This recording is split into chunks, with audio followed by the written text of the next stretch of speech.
Hello दोस्तों, मैं study knowledge channel में आपका स्वागत करता हूं। आज मैं आपको धातुओं और अधातुओं के रासायनिक गुणों के बारे में या केमिकल प्रॉपर्टीज़ के बारे में बहुत ही विस्तार से बताऊंगा।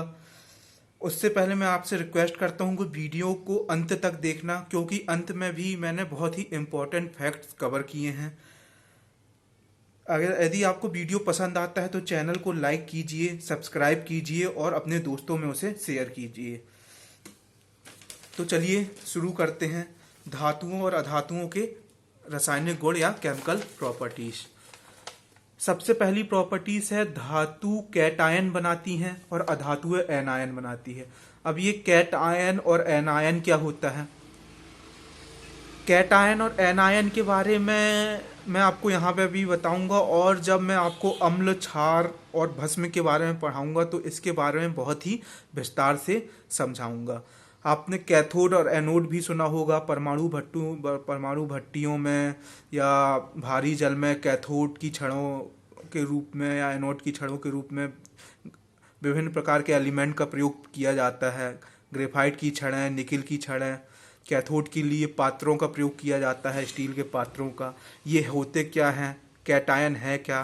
तो देखिए, किसी भी एलिमेंट का एक एटॉमिक नंबर होता है। यदि हम उसको इलेक्ट्रॉनिक रूप से विन्यासित करें तो जैसे सोडियम को यदि मैं लिखूं तो 2, 8 और 1, ये इसके सेल हैं। प्रथम सेल में 2 से ज़्यादा इलेक्ट्रॉन नहीं आ सकते और इसके आउटर सेल में 8 इलेक्ट्रॉन आ सकते हैं। किसी भी एलिमेंट के आउटर सेल को अपना अष्टक पूरा करने के लिए 8 इलेक्ट्रॉन चाहिए होते हैं। तो इसके बाहरी सेल में आप देख रहे हैं 1 इलेक्ट्रॉन है। यहाँ पर 2 काम हो सकते हैं। यदि ये 7 इलेक्ट्रॉन किसी से ले ले तो इसका अष्टक पूरा हो जाएगा। ये या यह अपना 1 इलेक्ट्रॉन त्याग कर दे तो भी इसका अष्टक पूरा हो जाएगा। तो आप देख रहे हैं कि सरलता किसमें होगी? 1 इलेक्ट्रॉन को त्यागने में।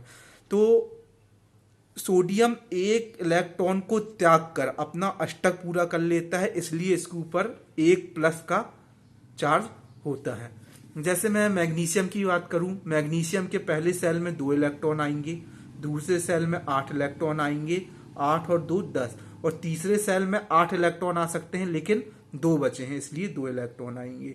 अब मैग्नीशियम अपना अष्टक पूरा करने के लिए 2 इलेक्ट्रॉन का त्याग कर देगा, इसलिए मैग्नीशियम के ऊपर 2+ चार्ज होता। मैं आपको ये समझाने की कोशिश कर रहा हूं कि जो सोडियम मैग्नीशियम के ऊपर 2+ लिखा रहता है, 1+ लिखा रहता है, 3+ लिखा रहता है, 4+ लिखा रहता है, ये चीजें आती कहाँ से हैं? एक्चुअल में ये सब उसकी बैलेंसी और संयोजकता का कारण ही होता है। जैसे एल्यूमिनियम को यदि हम इलेक्ट्रॉनिक रूप से विन्यासित करें तो इसको हम लिखेंगे 2, 8, 8, 2, 10, और अब बाहरी सेल के लिए कितने इलेक्ट्रॉन बचे हैं? 3। तो एल्यूमिनियम को हम क्या लिखेंगे? +3। तो इसलिए ये प्लस चार्ज को ही हम कैटायन या धनायन बोलते हैं। अर्थात धातुएं या तो धनायन या कैटायन बनाती हैं। मतलब आपने ये देखा कि धातुएं क्या करती हैं? इलेक्ट्रॉन का त्याग कर देती हैं, अर्थात धातुएं डोनर होती हैं। इसी प्रकार अधातुएं एन आयन बनाती हैं। जैसे मैं ऑक्सीजन लूं,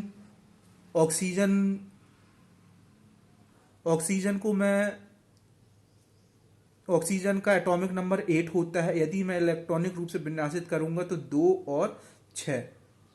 तो आपने देखा, अब इसके बाहरी आउटर सेल में 6 इलेक्ट्रॉन है। अगर इसको अष्टक पूरा करना है तो अपना 6 के 6 इलेक्ट्रॉन दान करने पड़ेंगे, या किसी से यह 2 इलेक्ट्रॉन ऑब्जर्व कर ले। तो 2 इलेक्ट्रॉन ऑब्जर्व करना ज्यादा कठिन है, चूंकि ये एब्जॉर्बर या ग्रहण करते हैं, इसलिए ऑक्सीजन को अपना अष्टक पूरा करने के लिए 2 इलेक्ट्रॉन चाहिए, इसलिए ऑक्सीजन को हम इस तरह भी दर्शाते हैं। तो आप समझ गए होंगे, कैटायन मतलब पॉजिटिव चार्ज जो इलेक्ट्रॉन को दान करते हैं वह कैटायन बनाते हैं। एनायन मतलब नेगेटिव चार्ज जो इलेक्ट्रॉन को ग्रहण करते हैं वह एनायन बनाते हैं। एनायन के रूप में निकल की छड़ का प्रयोग आपने सुना होगा। कैटायन या कैथोड के रूप में स्टील एल्यूमिनियम के पात्र का प्रयोग किया जाता है, यह भी आपने सुना होगा। भारी जल बनाते समय क्रिया विधि समझाते समय मैंने आपको बताया था कि उसमें जो पात्र लिया जाता है वह स्टील या इस्पात का होता है, उसके इसी गुण के कारण उसका पात्र स्टील या इस्पात का लिया जाता है। अब यह इलेक्ट्रॉन ग्रहण करते हैं, यह एक्सेप्टर होते हैं, इसलिए धातुएं इलेक्ट्रॉन का त्याग करती हैं और अधातुएं इलेक्ट्रॉन का को ग्रहण करती है। इसमें कुछ भी रटने जैसा नहीं है, यह एक बहुत ही सिंपल लॉजिक या कॉन्सेप्ट है। धीरे धीरे मैं आपके सारे कॉन्सेप्ट को समझाने की कोशिश करूंगा। जैसे ही मैं आपको पीरियोडिक टेबल पढ़ाऊंगा, अम्ल और क्षार पढ़ाऊंगा, तो आपके सारे डाउट धीरे धीरे क्लियर होते चले जाएंगे। चलिए आगे बढ़ते हैं। यह कैटायन बनाती हैं और इलेक्ट्रॉन का त्याग करती हैं। तो जो भी इलेक्ट्रॉन का त्याग करता है या डोनर होता है तो वह इलेक्ट्रो पॉजिटिव होता है। आप इसको लॉजिक से ऐसे भी याद कर सकते हैं कि जो दान देता है वह बड़ा होगा।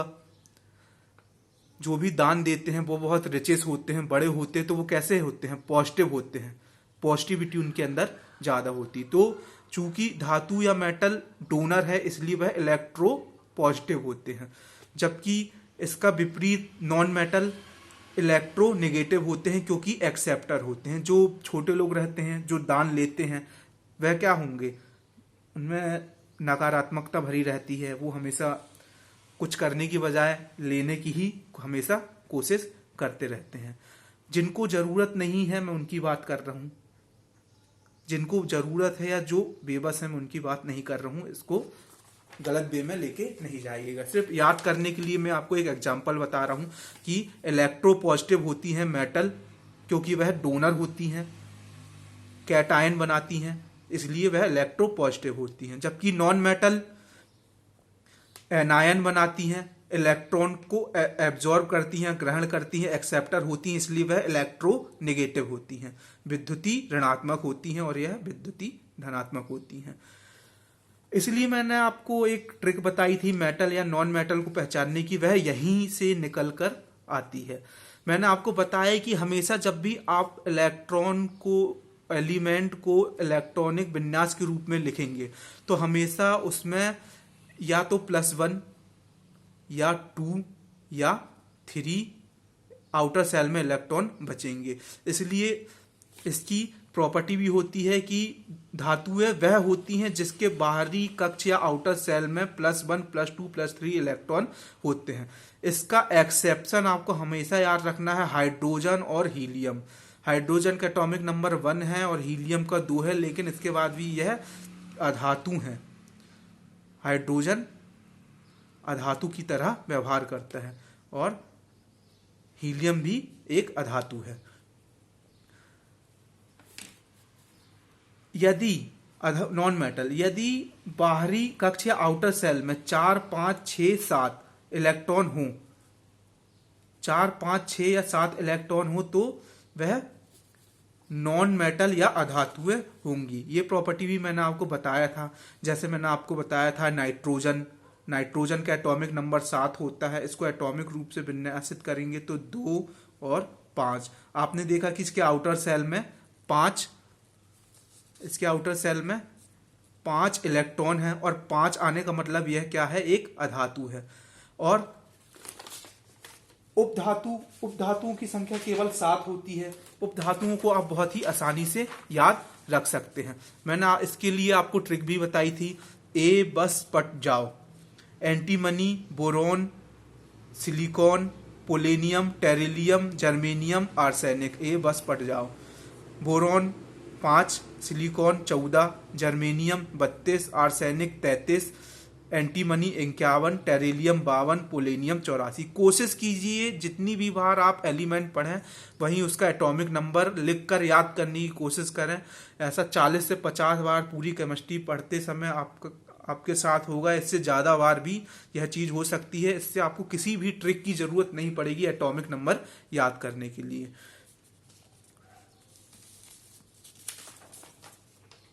चलिए आगे बढ़ते हैं।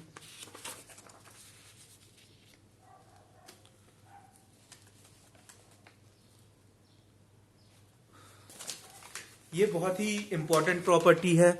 धातुएं सामान्यतः क्षारीय या बेसिक नेचर की होती हैं, या हम इसको ऐसे भी कह सकते हैं धातुओं के ऑक्साइड सामान्यतः बेसिक नेचर के होते हैं। जैसे मैं बात करूं Mg मैग्नीशियम लूं और उसका ऑक्साइड लूं, तो Mg मैंने बताया था मैग्नीशियम को आप इलेक्ट्रॉनिक रूप से विन्यासित करेंगे तो आउटर सेल में 2 इलेक्ट्रॉन आएंगे, इसलिए इसमें +2 चार्ज होता है। और जब इसका ऑक्साइड बनेगा तो +2 -2 ये बैलेंस हो जाएगा, इसलिए इसका ऑक्साइड बनेगा MgO।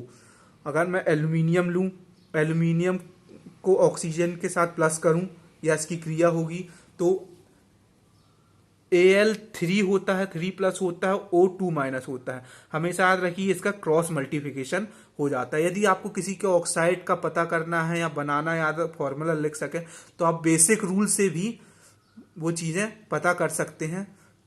ये मैं आपको आगे बहुत ही डिटेल से समझाऊंगा कि संयोजकता कैसे पता करते हैं, इलेक्ट्रॉनिक विन्यास किसी भी परमाणु का कैसे लिखा जा सकता है, वो 1s2 2s2 2p6, ये सारी चीजें मैं आपको डिटेल में बताऊंगा।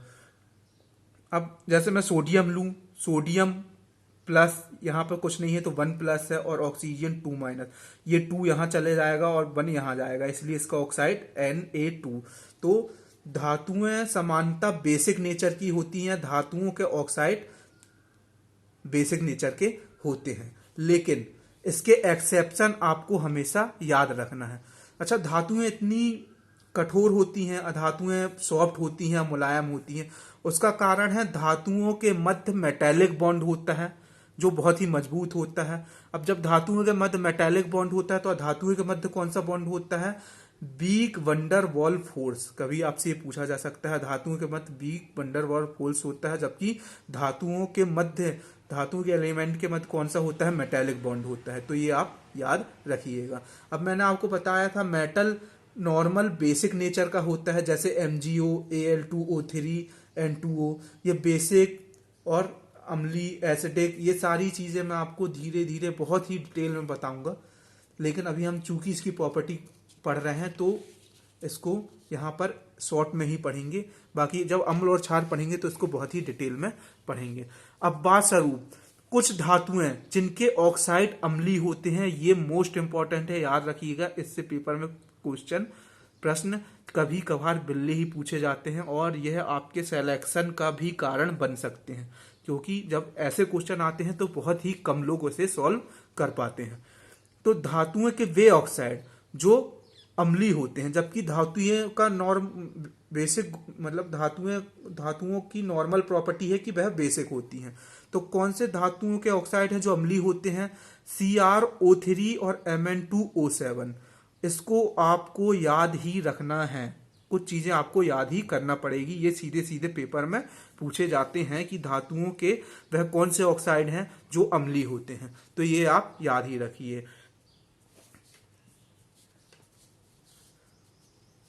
अधातुओं के ऑक्साइड सामान्यतः अम्लीय होते हैं, जैसे कार्बन ऑक्सीजन के साथ क्रिया करके कार्बन डाइऑक्साइड बना लेता है, सल्फर का ऑक्सीजन के साथ क्रिया करके सल्फर डाइऑक्साइड बना लेता है। ये सब एसिडिक नेचर के होते हैं। हम पढ़ते भी अम्ल वर्षा एसिडिक रेंज, ये कैसे एसिडिक है कैसे बेसिक है ये मैं आपको बाद में डिटेल में बताऊंगा ही।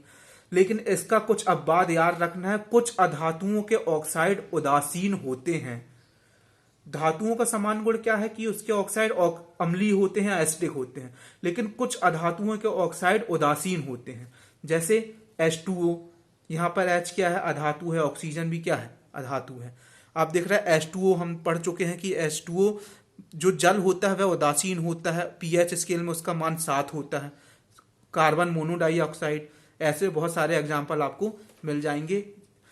तो आपको ध्यान रखना है एक्सेप्शन हमेशा ही। अधातुओं के मध्य वीक वंडर वॉल फोर्स पाया जाता है, जबकि धातुओं के मध्य मेटेलिक फोर्स पाया जाता है। अब मैं इसमें एक और अब बात बताता हूं। धातुएं बेसिक नेचर की होती है, लेकिन कुछ धातुएं ऐसी हैं, धातुओं के ऑक्साइड ऐसे हैं जो एसिडिक नेचर के हैं। धातुओं के कुछ ऑक्साइड ऐसे हैं जो अम्ल से भी क्रिया करते हैं, एसिडिक नेचर भी रखते हैं, और क्षार से भी क्रिया करते हैं, और उत्पाद में या तो जल बनाते हैं या सॉल्ट बनाते हैं। अब ऐसे ऑक्साइड को हम क्या बोलते हैं, ये पेपर में इस बार RRB, NTPC, railway group D में ये इससे क्वेश्चन पूछे गए हैं।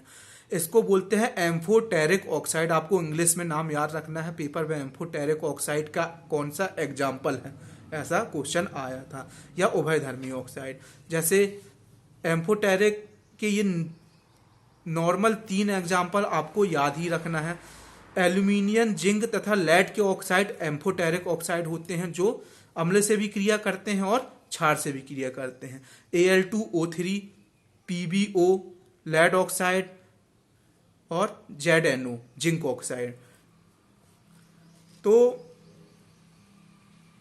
आपको यही पता होगा, अम्ल क्या कर देता है, नीले लिटमस को लाल कर देता है, ये भी क्वेश्चन पूछा जा चुका है, और क्षार लाल लिटमस को नीला कर देता। अम्ल, इसको याद आप कैसे रखते हैं, अम्ल में लास्ट में ला आ रहा है तो ला से लाल, अम्ल लाल कर देगा, ऐसे याद रख सकते हैं, और क्षार इसका अपोजिट होगा। एक को याद करके आप दोनों की प्रॉपर्टी याद रख सकते हैं। ये एक सामान्य ट्रिक है। अम्ल नीले लिटमस को लाल कर देता है क्योंकि अम्ल में लास्ट में ला आ रहा है। अब ये बहुत ही इंपॉर्टेंट प्रॉपर्टी है क्योंकि इससे बहुत ही कम क्वेश्चन पेपर में पूछे गए हैं। एटॉमिसिटी या परमाणुविकता, यह क्या होता है, किसी भी पदार्थ के अणु में विद्यमान परमाणु की संख्या परमाणुविकता कहलाती है। या हम सामान्य शब्दों में समझें कि कोई भी एलिमेंट प्रकृति में या नेचर में कैसे एग्जिस्ट करता है, वह उसकी एटॉमिसिटी कहलाती है। अब ये एग्जिस्ट करना क्या होता है, जैसे मैं बोलूं कि वह पेड़ वहां पर क्यों है या वह टेबल वहां पर क्यों है। ध्यान रखिएगा, मैं आपसे ये नहीं बोल रहा हूं कि वह किस कलर का है, नहीं तो आप सोचे कि सूर्य से आने वाले 7 रंगों के प्रकाश में जो उसमें पड़ता है वो हमारे रिफ्लेक्ट हो। मैंने बोला वह पेड़ वहां क्यों है, मैं पेड़ की कोई प्रॉपर्टी आपसे नहीं पूछ रहा हूं। वह पेड़ वहां इसलिए है क्योंकि वह वहां एग्जिस्ट करता है। इसका नॉर्मल यही आंसर है। ऐसे क्वेश्चन कभी कभी इंटरव्यू में कंफ्यूज करने के लिए पूछे जाते हैं। तो छोटी छोटी चीजों पे भी क्वेश्चन बनते, कोई भी चीज वहां पर क्यों है, क्योंकि वह वहां पर एग्जिस्ट करती है। इसके पीछे कोई दूसरा लॉजिक नहीं होता, आपको ध्यान रखना है। तो कोई भी एलिमेंट प्रकृति में या नेचर में कैसे एग्जिस्ट करता है, वह उसकी एटॉमिसिटी कहलाती है। आप इंग्लिश में ही नाम याद रखिए क्योंकि पेपर में इंग्लिश में ही मिला लिखने के 99% चांसेस है। परमाणुविकता शायद ही आपको लिखा मिले। अब एटॉमिसिटी नेचर में, जैसे अधातु हमेशा नेचर में 2 एलिमेंट, जैसे नाइट्रोजन हमेशा N2 के फॉर्म में पाया जाएगा, ऑक्सीजन O2 के फॉर्म में पाई जाएगी, क्लोरीन ये हमेशा गैस फॉर्म में ऐसे ही नेचर में पाए जाते हैं। तो धातुएं हमेशा 2 एटम के ग्रुप में ही एग्जिस्ट करती हैं, यही इसकी एटॉमिसिटी प्रॉपर्टी कहलाती है। अगर हम इसे बोलेंगे तो क्या बोलेंगे, डाई एटॉमिक। अब जैसे O3 ओजोन, ये क्या हो गई, ट्राई एटॉमिक। P4 फास्फोरस हमेशा नेचर में आपको P4 के फॉर्म में मिलेगा, ये क्या हो गया, टेट्रा एटॉमिक। जबकि धातुएं या मेटल वेपर स्टेट में मोनो एटॉमिक होते हैं, जैसे सोडियम, एल्यूमिनियम। तो दोस्तों आपको ये वीडियो कैसा लगा, यदि आपको पसंद आया हो तो अपने दोस्तों को शेयर कीजिए, लाइक कीजिए, सब्सक्राइब कीजिए और इस चैनल को आगे बढ़ाइए। आपका बहुत बहुत धन्यवाद। आगे मैं आपको यह बताऊंगा कि धातुएं जल के साथ कैसे रिएक्ट करती हैं, एसिड के साथ कैसे रिएक्ट करती हैं, या अम्लराज के साथ कौन कौन सी धातुएं क्रिया करती हैं, वायु के साथ धातुएं कैसे रिएक्ट करती हैं। और उससे प्रीवियस ईयर में जितने भी क्वेश्चन आए हैं, ज़्यादातर टफ क्वेश्चन इन्हीं चीज़ों से बने हैं। केमिकल फॉर्मूले सारे, कैसे कौन सी धातु रिएक्ट करती है, उसके केमिकल फॉर्मूले कैसे लिखे जाते हैं, इन सारी चीज़ों के बारे में हम डिटेल में नेक्स्ट वीडियो में चर्चा करेंगे। तब तक के लिए धन्यवाद, शुक्रिया, थैंक यू।